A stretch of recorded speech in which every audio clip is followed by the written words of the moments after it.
Magandang hapon mga kapatid, no? Pag-uusapan natin ngayong araw ay itong palaro, no, na Boss Ironman. Actually mga kapatid, isa tayo sa fans ng Boss Ironman. Isa tayo sa nangangarap na balang araw na magkaka-big bike.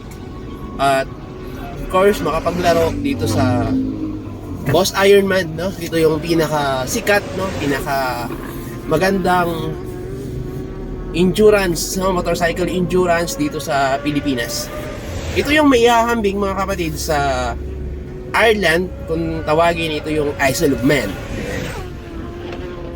Yung Isle of Man, ang pagkakaiba nga lang mga idolo, no? Yung kalsada na tinatakbuhan nila during the event ay sinasara. Sinasara sa lahat ng uri ng sasakyan, sa lahat ng uri ng, of course, tao na posibleng mabangga or madamay na ginagawang palaro sa Isle of Man.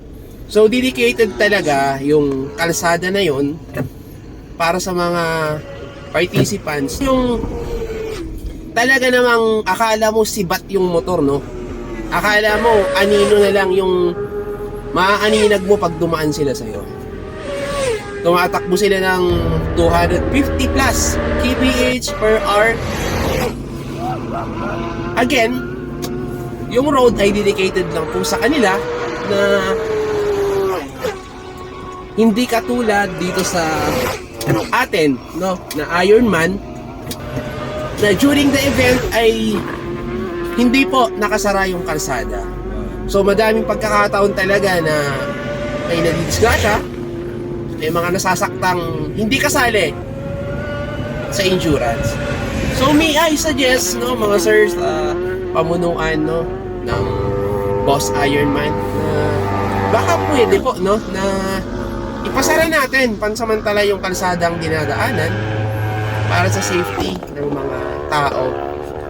Kasi hindi lang tayo, hindi lang yung mga participants ang gumagamit ng kalsada during that time. Para sa safety ng karamihan.